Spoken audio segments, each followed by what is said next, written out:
సైన్మాల trend ఇప్పుడు మారింది. Multi starrer కు మించి గొప్ప సైన్మాలు వస్తున్నాయి. ఈ విషయంలో దర్శకులకు హీరోలు గిట్లా అంతే విధంగా సహకరిస్తున్నారు. అయితే ఎంత పెద్ద స్టార్ హీరో అయినా సరే గాని ఇతరుల స్టార్ సైన్మాల నటించనీకే ఏ మాత్రం వెనకడుగేస్తలేరంట. ఇప్పుడు ప్రస్తుతం వాళ్ళ పేరుని పక్కకు పెట్టి మరి పాత్రలకు పరకాయ ప్రవేశం చేసి మరి నటిస్తున్నాడంట. అందుకే ఆర్ఆర్ఆర్, బాహుబలి వంటి గొప్ప చిత్రాలు రాగలిగినాయి. అయితే ప్రస్తుతం ప్యాన్ ఇండియా మార్కెట్ నడుస్తున్న నేపథ్యంలాగా ఆ మార్కెట్ను అందుకోనికే ఎన్నో ప్రయత్నాలు చేస్తున్నారంట. ఇక తాజాగా లారెన్స్ మాధవను ఇద్దరు కలిసి నటించేందుకు సిద్ధమయ్యారంట. మళ్ళీ ఈసారి విలను పాత్రకు బాధ్యతలు తీసుకున్నది మ్యాడీ అని వార్తలైతే వినబడుతున్నాయి.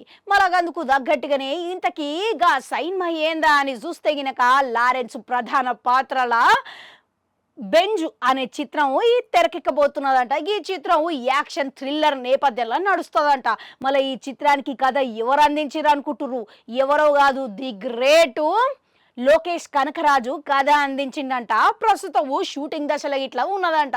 మళ్ళా విలను పాత్రకు ఇప్పటికే మాధవన్ని ఎంపిక చేసినట్లుగా సమాచారం అయితే వినబడుతున్నది. మళ్ళా గంతేనా ఏంది, ఇప్పటికే వీళ్ళిద్దరు కలయికల మంచి యాక్షన్ సన్నివేశాలు చిత్రానికి ప్రధాన ఆకర్షణ లెక్క నిలుస్తుందని వార్తలైతే వినబడుతున్నది.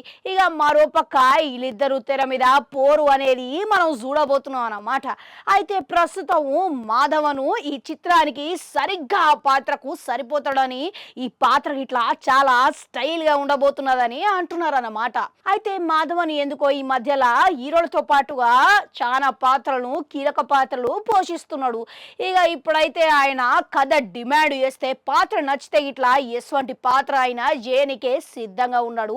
మరోపక్క హిందీలో ఇప్పుడు ఆయన చాలా సైన్మాలు చేస్తున్నాడంట. 5 సైన్మాల వరకు ఇప్పుడు షూటింగ్ దశలో ఉన్నాయంట. అంతేకాదు తమిళంలో ఇట్లా ఒక సైన్మాల నటిస్తున్నారంట.